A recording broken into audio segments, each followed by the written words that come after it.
voltar à carta aos Tessalonicenses, no último capítulo, vamos ler os versículos finais a partir do versículo 23.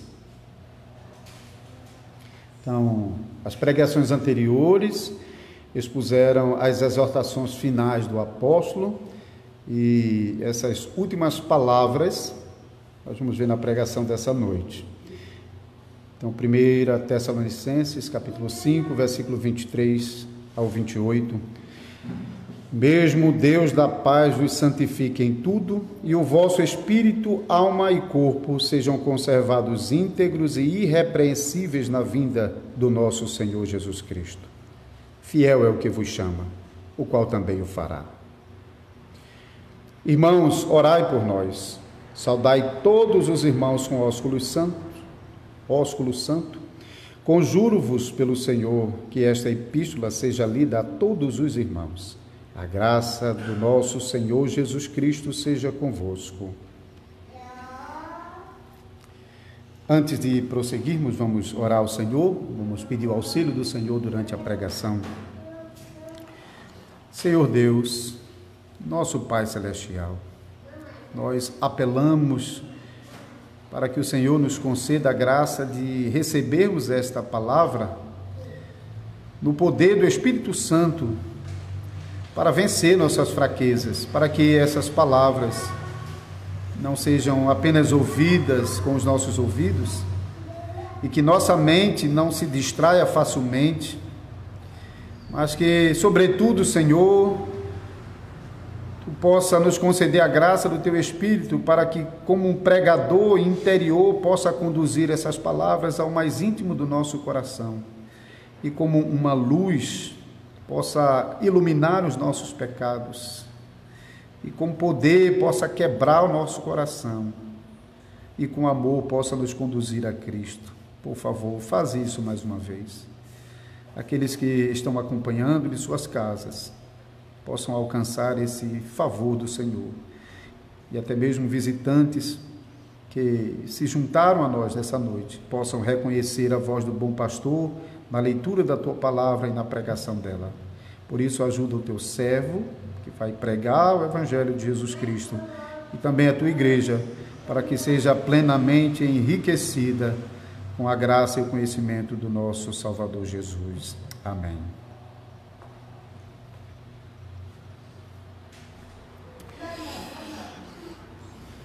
Amada congregação do Senhor Jesus Cristo, nessa sessão que nós chegamos agora na primeira carta aos Tessalonicenses, o apóstolo Paulo está caminhando para a conclusão da sua carta. E ele chega nessa conclusão da carta com o mesmo sentimento que ele tem mostrado durante toda a carta aos Tessalonicenses. Ele começa essa sessão intercedendo a Deus em favor dos irmãos tessalonicenses, que é uma coisa que ele tem feito desde o início dessa carta. E vimos isso também no capítulo 1 da carta aos Tessalonicenses, que nós lemos anteriormente. O apóstolo, isso nos versículos 22 e 23. Depois o apóstolo Paulo dirige as últimas palavras, as palavras de despedida aos seus amados irmãos em Tessalônica, versículo 25 a 27, e invoca as bênçãos de Deus sobre essa congregação querida, versículo 28. Vamos dar uma olhada para esses versículos, atentando para a mensagem de Deus nessa sessão e aplicando essas nossas vidas. Desde o começo da carta, o apóstolo Paulo deixa muito claro que tanto a nossa salvação como a nossa santificação são obras de Deus, exclusivamente de Deus. Nós já lemos o capítulo 1, é Deus quem elege os pecadores que quer salvar. E é Deus que, por sua palavra e Espírito, opera a conversão no coração desses pecadores que foram chamados à salvação. E é o mesmo Deus que continua a preservar na santificação esses santos que Ele chamou para a salvação até o dia final. E o apóstolo Paulo chega nessa seção final da carta com essa mesma confiança. O Deus que começou essa obra, Ele há de terminar, porque Ele é fiel. Então, o apóstolo Paulo, nessa confiança, recorre a Deus em favor da santificação desses irmãos, sabendo que isto é obra de Deus.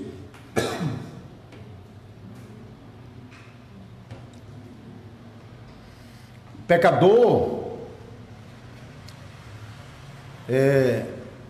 que recebe a obra que prova a obra de santificação na sua vida, ele não contribui para essa obra de salvação e de santificação, não procede de obra humana. Apesar disso, não significa então que nós, como pecadores que estamos provando essa obra de salvação e santificação em nossas vidas, nós não respondemos a Deus com uma vida que manifesta essa santificação. Nós não somos como um toco de árvore cortada e abandonada no chão, ou como os cânones de Dort falaram no capítulo 3:4, o artigo 17, nós não somos como máquinas e robôs, ou seja, nós não somos seres completamente passivos e que nada fazemos diante da obra poderosa de santificação do nosso Deus. Pelo contrário, o pecador que está experimentando essa obra poderosa de salvação e santificação, ele reage na direção de Deus. De modo que tudo aquilo que antes, em nosso estado de morte e nos pecados, nós não queríamos, nem poderíamos fazer, agora, em razão da obra que o Espírito Santo está operando em nossos corações, aqueles que estão sendo salvos e santificados em Cristo, eles não apenas passam a desejar todas as coisas em relação a Deus, como eles procuram sinceramente e fervorosamente agradar a Deus com sua nova vida.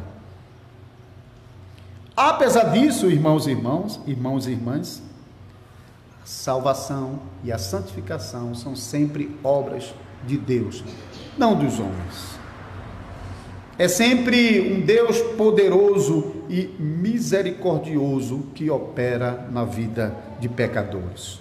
O versículo 1 já diz: Deus mesmo, ou o mesmo Deus de paz vos santifique. É Ele mesmo quem vai operar essa obra de santificação nas suas vidas, irmãos. Essa é a petição do apóstolo Paulo no início dessa sessão em favor dos irmãos tessalonicenses.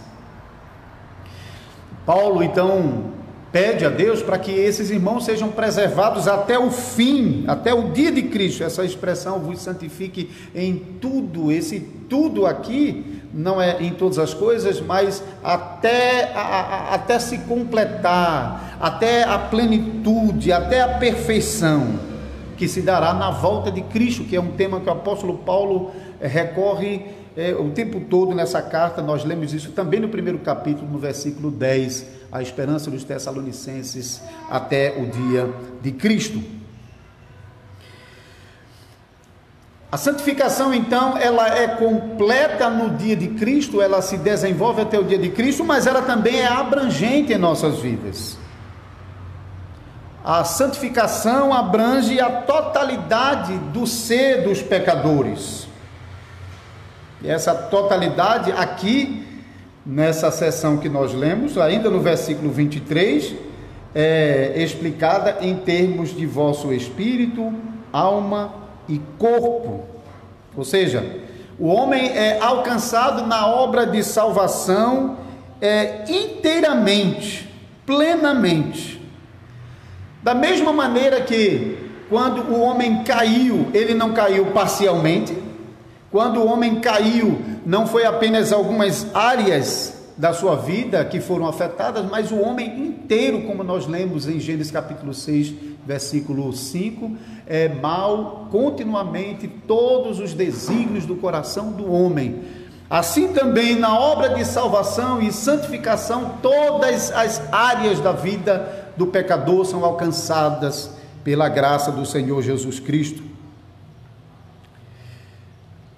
Agora, o apóstolo Paulo fala aqui sobre espírito, alma e corpo, como se referindo à totalidade do ser de uma pessoa.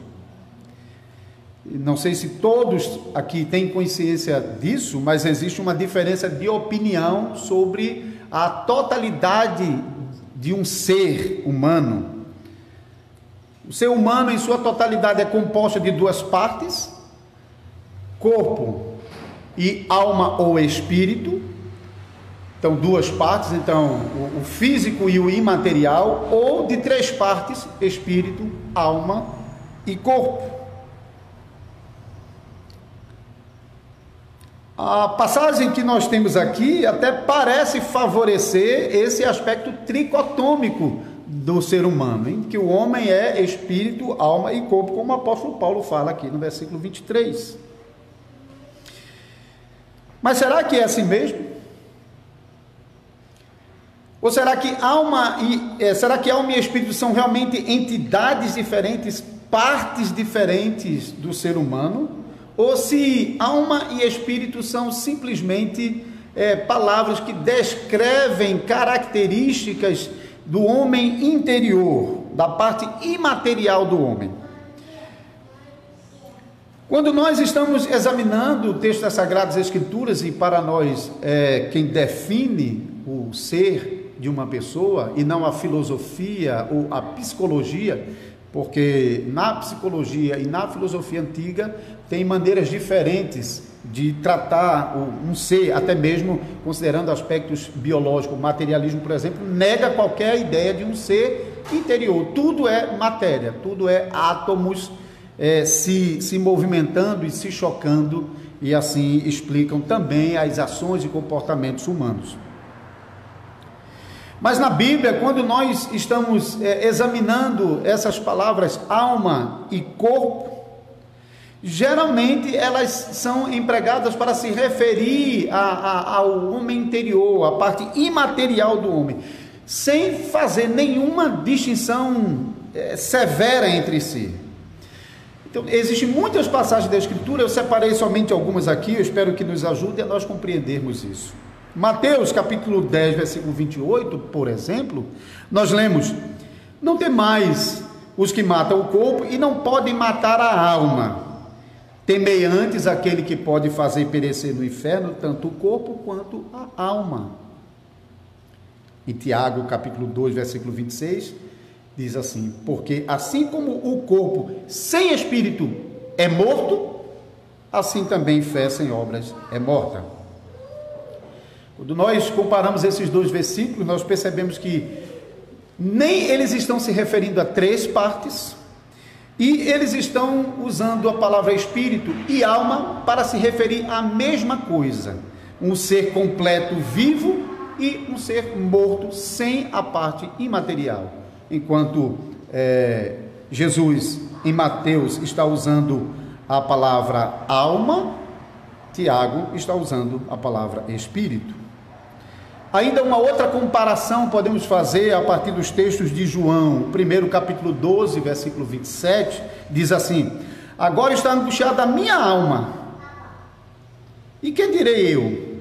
Pai, salva-me desta hora? Mas precisamente com esse propósito vim para esta hora. Em João capítulo 13, versículo 21, nós lemos: distas essas coisas, angustiou-se Jesus em espírito e afirmou: em verdade vos digo que um dentre vós me trairá. Então, ambas passagens falam da angústia que Jesus sentiu no mais íntimo do seu ser. O próprio Jesus usou em um momento a palavra alma e em outro momento a palavra espírito. E João, então, registra estas palavras da boca do Senhor. Então, existem outras passagens bíblicas que poderiam ser usadas para mostrar que não há uma diferença sensível entre alma e espírito, como se estivesse indicando que são duas entidades ou partes diferentes do ser humano. E se por acaso existe tal diferença, isso seria muito difícil de realmente identificar a partir de algum texto da Escritura. Então, com isso nós compreendemos da forma mais simples, como a Escritura apresenta, de que o homem é um ser dotado de uma alma imaterial e um corpo físico, mas que até isso é tão ligado a alma e corpo, tão ligado que muitas vezes a palavra alma é usada para se referir ao todo, a pessoa, com o corpo. E muitas vezes o corpo é usado também para se referir à pessoa como um todo, com a alma. Então a Bíblia não tem uma tendência a separar as partes, que só acontece de fato no momento da morte, quando a alma ou o espírito é separado do corpo. Mas mesmo essa separação, ela não é definitiva, ela é provisória, e todos aqueles que morreram, um dia serão ressuscitados, receberão o seu corpo de volta, seja para provar das graciosas promessas de Deus de uma vida eterna, seja para receber o justo e merecido castigo na condenação eterna.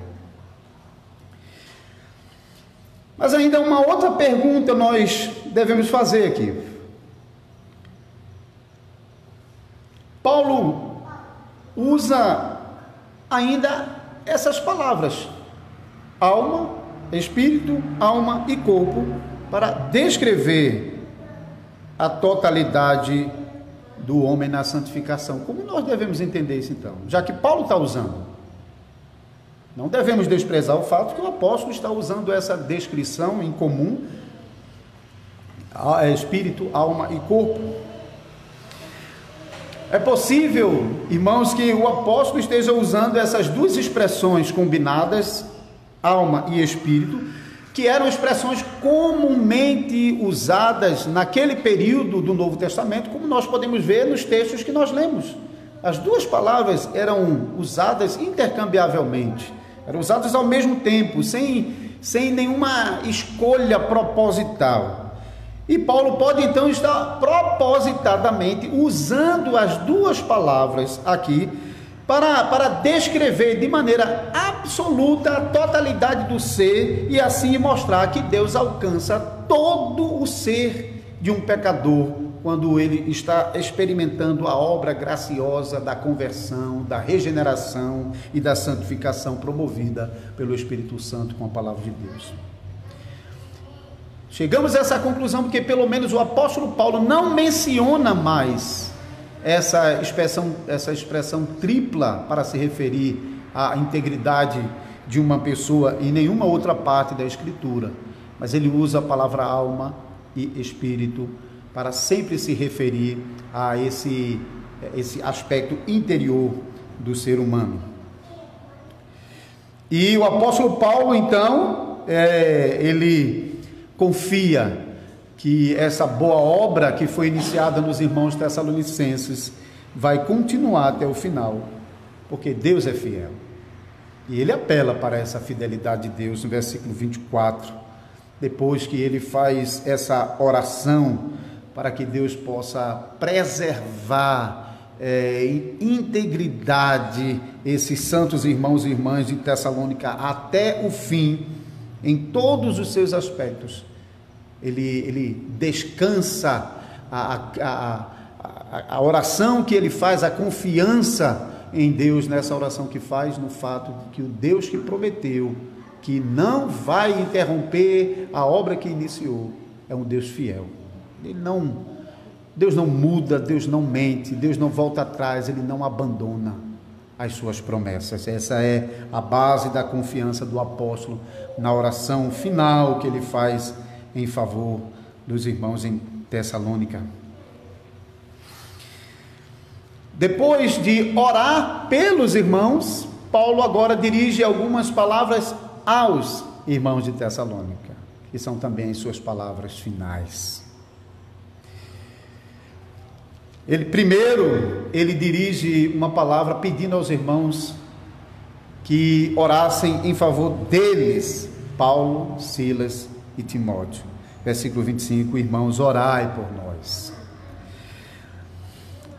Não faz muito tempo que nós ouvimos uma pregação que envolveu o versículo 17 desse capítulo 5, no qual o apóstolo Paulo ensinou os irmãos a orarem sem cessar.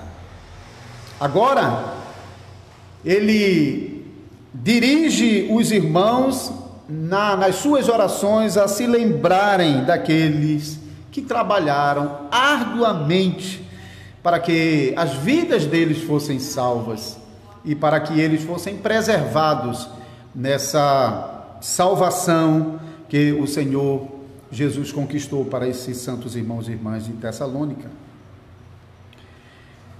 Sem dúvida, esses irmãos não se esqueceriam do apóstolo Paulo, nem dos seus colaboradores Silas e Timóteo. Eles até manifestam, quando Timóteo volta a Tessalônica para visitá-los, eles manifestam o desejo que tinham de rever o apóstolo Paulo e se confraternizar com eles. Como já foi dito no início dessa pregação, Paulo sabia que a salvação e a santificação eram obras de Deus. Paulo não depositava a sua confiança em si mesmo. Ele não achava que a sua capacidade para realizar essa bendita vocação como ministro da palavra, a ponto de oferecer a sua própria vida em favor desses irmãos e irmãs em Tessalônica, Paulo sabia, essa capacidade não vinha dele. Ele mesmo disse isso escrevendo a segunda carta aos Coríntios, capítulo 3, versículo 5, nossa suficiência vem de Cristo. Por causa disso, o apóstolo Paulo suplica aos irmãos, orem por nós, intercedam por nós, ora a Deus e peça para que o Senhor nos conceda a graça para que nós possamos continuar nosso trabalho. A segunda palavra que o apóstolo Paulo dirige a esses irmãos e irmãs, a congregação inteira de Tessalônica, é para que eles possam celebrar continuamente a vida da fé que eles alcançaram em Cristo Jesus. O que Paulo queria mesmo, e ele deixa muito claro isso em alguns momentos da carta, é que ele queria estar lá. Paulo queria estar lá, e foi por não poder voltar a Tessalônica que ele enviou Timóteo. Mas o desejo do apóstolo continuou, o desejo de retornar a Tessalônica, e ele até orava incessantemente para que Deus concedesse a ocasião, para que ele pudesse voltar a Tessalônica, rever os irmãos, abraçar os irmãos, beijar os irmãos, como era o costume àquela época. Mas como a distância e os obstáculos que Satanás colocou impediram o apóstolo Paulo de retornar a Tessalônica, rever os irmãos e se alegrar com eles, então ele escreve pedindo aos irmãos, saudai todos os santos com ósculos santos, todos os irmãos com ósculos santos. Essa expressão aqui é semelhante a, olha, dê um beijo em fulana por mim, manda um abraço a ciclano por mim. A gente não usa essa expressão, a gente não pode estar lá para fazer isso, então a gente pede, por favor, faz isso por mim, dá um beijo em fulano por mim, dá um abraço em Beltrano por mim. Isso é o sentimento do apóstolo Paulo, quando conclui a sua carta. O beijo sempre foi um sinal de afetividade, embora a gente saiba que também ele foi usado, por exemplo, no momento em que Jesus foi traído. Judas, com um beijo, traiu o Salvador. Mas é um sinal comum de afetividade entre membros de uma família e até mesmo entre amigos. E é bom lembrar que os irmãos em Tessalônica, o apóstolo Paulo já mencionou isso, e eu já na pregação sobre o amor fraternal, do capítulo 3, versículo 9 a 12, nós já tratamos isso. O apóstolo Paulo mostra que os irmãos têm um motivo ainda maior para considerarem uns aos outros como irmãos em Cristo Jesus. Ele usa a mesma palavra que normalmente era usada para um amor entre irmãos consanguíneos. Esses irmãos, eles eram irmãos em Cristo e em Cristo gozavam de profunda afetividade. Então, o apóstolo Paulo faz aqui o que ele também fez em outras cartas, Romanos, no final de Romanos capítulo 16, versículo 16, 1 Coríntios 16, versículo 20, 2 Coríntios capítulo 13, versículo 12, o apóstolo Paulo incentiva os irmãos a se beijarem, para se confraternizarem, para celebrarem a obra de salvação que eles, na comunhão dos santos, desfrutavam por meio de Jesus Cristo. Mas apesar da recomendação do apóstolo, não há nenhuma indicação no texto de que isso seja uma ordenança para todas as igrejas, de todos os lugares e de todos os tempos. Embora o costume do beijo, do abraço, do aperto de mão até continue até os nossos dias, e dependendo da cultura ou das subculturas, isso pode ser até bem forte, cada cultura e subcultura fazem uso desses gestos segundo suas próprias particularidades, de maneiras diferentes. Então não precisamos achar que então há uma ordenança para que haja de fato o beijo, como acontece em algumas igrejas, que eles praticam isso e se beijam um ao outro como parte do cumprimento de acordo com a ordenança do apóstolo.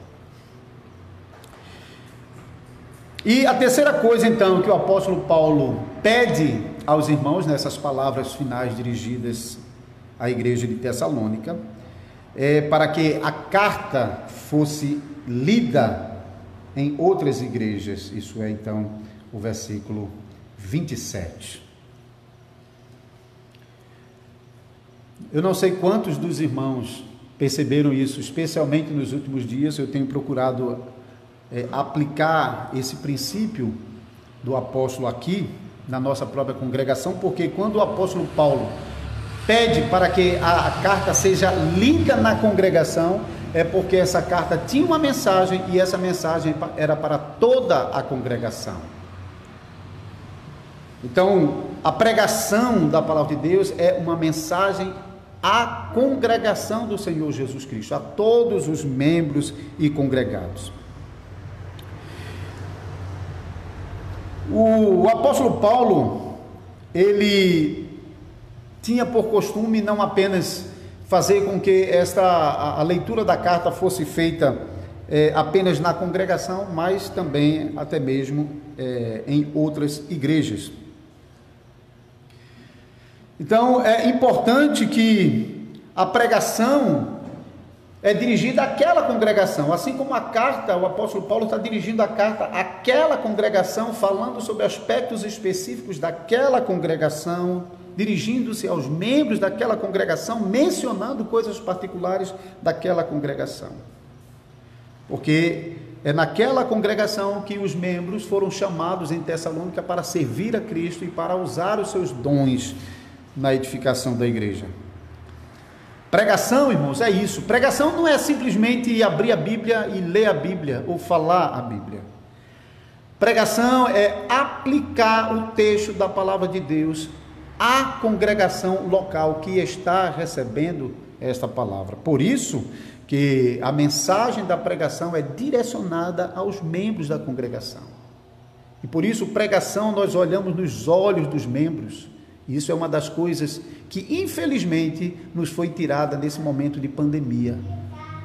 Nós não podemos dirigir a palavra olhando nos olhos de cada um dos irmãos e irmãs que estão presentes, como eu estou fazendo agora.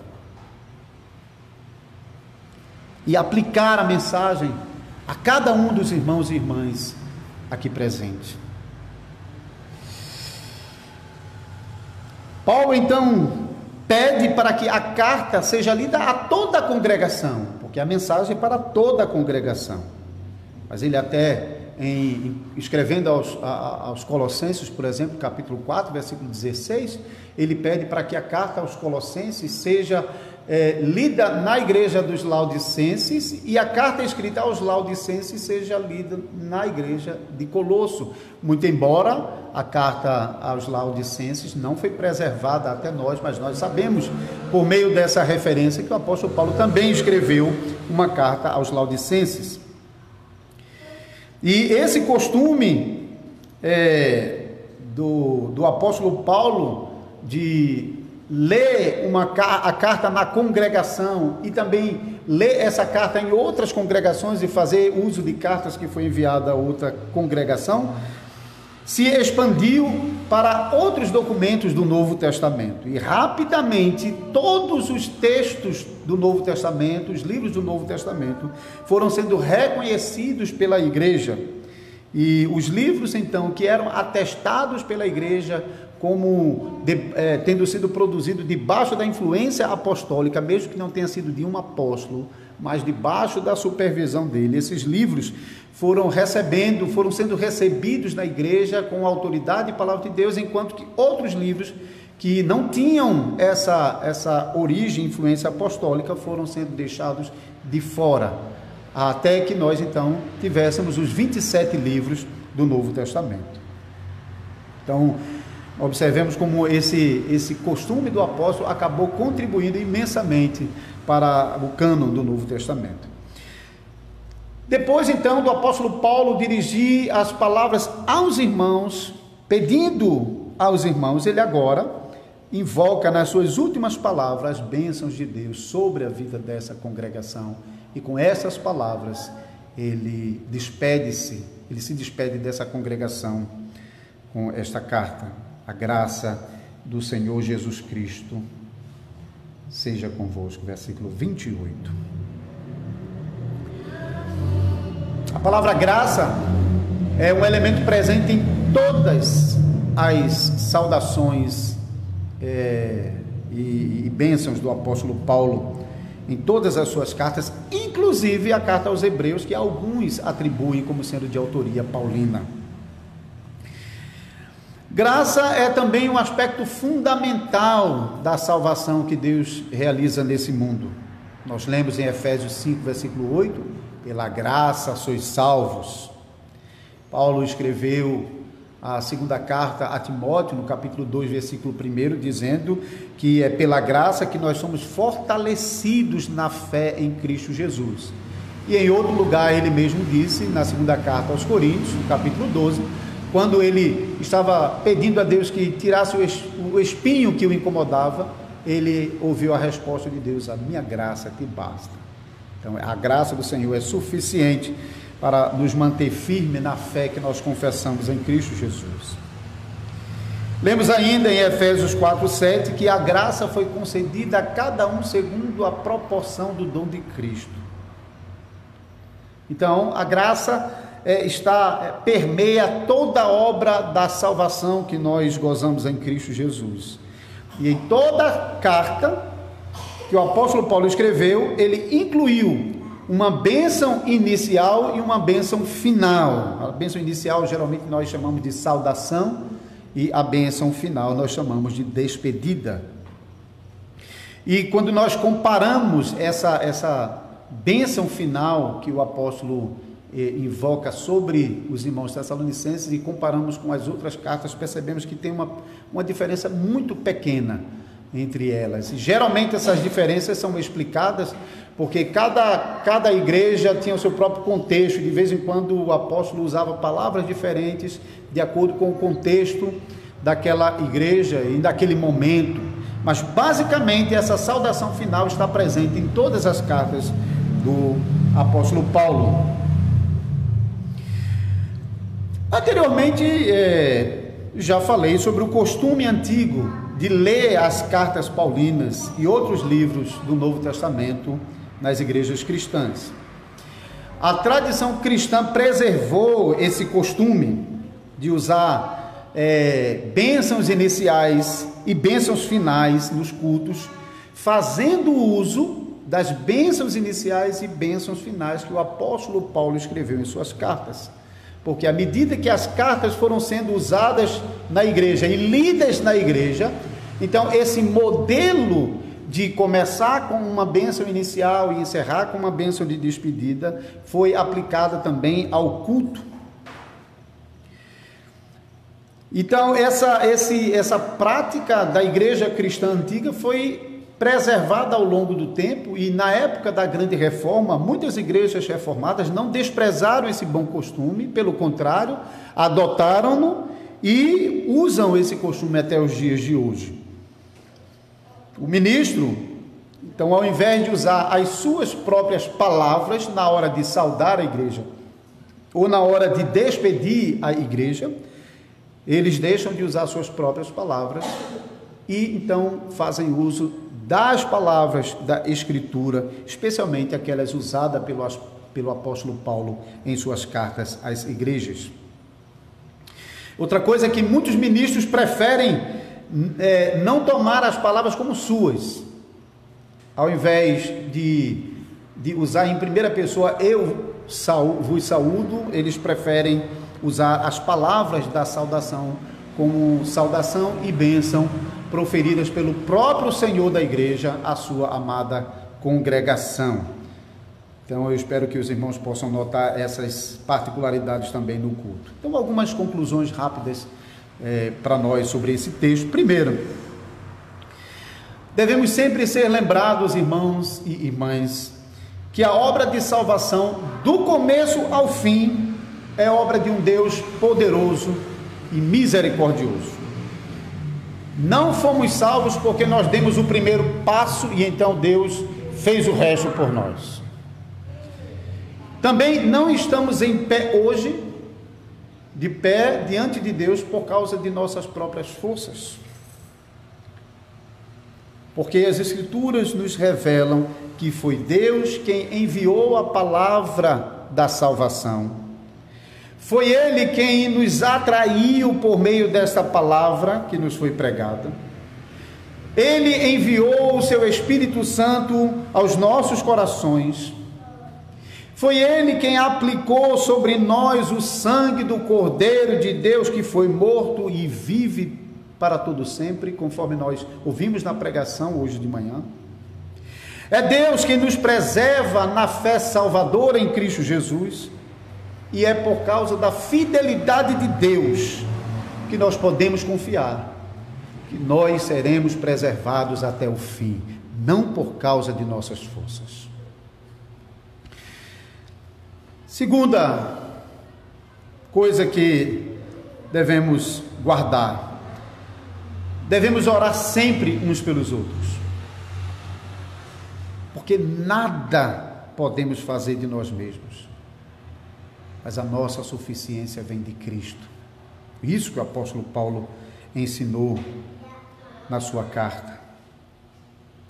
E que também devemos celebrar entre nós, irmãos, em Cristo Jesus, a salvação que o nosso Cristo conquistou para nós. Isso é para ser celebrado. Nós temos muitas maneiras de celebrar a salvação do Senhor em nosso meio. Por exemplo, quando estamos nos reunidos na ceia do Senhor, estamos celebrando a morte do Senhor até que Ele venha. Nós não temos aquele antigo costume de nos beijarmos como parte da nossa celebração fraternal. Mas nós temos outras maneiras empolgantes de celebrarmos o amor fraternal entre irmãos, e penso que nós temos feito isso. Bom, nesse momento, precisamente, nós podemos sentir a falta dessas coisas, mas ordinariamente nós temos usado sempre um momento após o culto da noite para termos uma refeição ágape, um jantar de comunhão entre os irmãos, e assim nós desfrutarmos a união que nós gozamos em Cristo Jesus. E de vez em quando a gente faz isso até depois do culto da manhã com o almoço.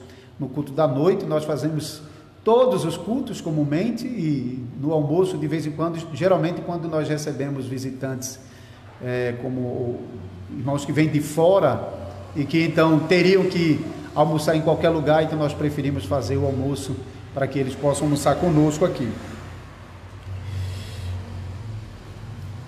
Aqueles que sente falta desse momento de celebração, de confraternização, de festividade da graça salvadora de Deus em nosso meio, com certeza está orando, suplicando a Deus: por favor, Senhor, restaura a normalidade das coisas, para que nós possamos estar juntos mais uma vez, para te adorar no santo culto, para ouvir a pregação da tua palavra e para desfrutar da comunhão alegremente com os nossos irmãos. Eu não tenho dúvida de que aqueles que amam o Senhor e amam os seus irmãos estão desejando fortemente que essas celebrações possam retornar muito em breve. Por fim, que nós possamos manter a boa prática cristã em nosso meio, especialmente relacionadas ao culto. Nós vivemos em uma época onde o modernismo impõe novidades às igrejas, particularmente com relação ao culto. O modernismo exige que as igrejas se atualizem e as igrejas abandonem aquilo que é antigo e adotem o novo. São igrejas modernas, vivem um mundo novo, em um momento novo. Elas precisam abrir espaços para as novidades. E nós temos visto isso. Isso realmente tem acontecido. E as igrejas, muitas, têm sucumbido diante da pressão da cultura moderna. E não resta dúvida que nós estamos em um momento novo, e até podemos dizer que o ambiente em que nós adoramos a Deus é um ambiente novo, muito diferente daquele ambiente que os santos adoravam em tempos atrás, por exemplo, na época da Reforma ou no Antigo Testamento. Se nós olharmos em nosso redor, tem muita coisa nesse ambiente aqui que a gente não veria há 200, 300, 400, 500 anos atrás. Temos tecnologia, temos as cadeiras, temos ventiladores, temos muita coisa, temos microfones, mas nós esperamos que nenhuma dessas coisas sejam suficientes para mudar a essência da adoração do povo de Deus, que tem sido preservado ao longo dos milênios, particularmente como igreja cristã, ao longo desses 2000 anos de história cristã. Portanto, entre outras coisas, quando nós ouvimos a saudação inicial do culto, ou quando nós ouvimos a bênção de despedida, com as palavras que o ministro está tirando da Escritura, tenham plena convicção, irmãos, de que o Senhor é fiel para usar essas palavras para abençoar o seu povo. A igreja tem usado essas palavras há 2000 anos. Há 2000 anos é a prática da igreja cristã ser abençoado na chegada ao culto e no momento de ir embora com as palavras da Escritura, na bênção inicial e na bênção final. Que nós possamos preservar esse bom costume e que, na confiança de que Deus vai usar as palavras que estão sendo pronunciadas solenemente, como acontecerá daqui a pouco, no final desse culto, vocês podem voltar para suas casas confiando na promessa que Deus faz com essas palavras. E então vocês possam viver incessantemente a vida cristã, como os seus irmãos tessalonicenses fizeram na época dele.